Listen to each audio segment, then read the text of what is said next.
En Navidad vuelvo al esencial, al silencio que ordena, a la memoria que abriga, a las palabras que esperan su tiempo.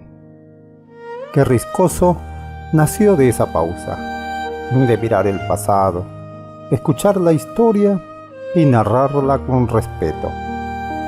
Soy Miguel Ángel Villegas y escribo para no olvidar, para unir orillas, para que la cultura siga latiendo. Que esta Navidad te encuentre con el corazón abierto y la curiosidad despierta. Gracias por leer, sentir y caminar conmigo. Seguimos contando historias con calma, verdad y esperanza, desde Lima, ayer y hoy, como un acto de gratitud.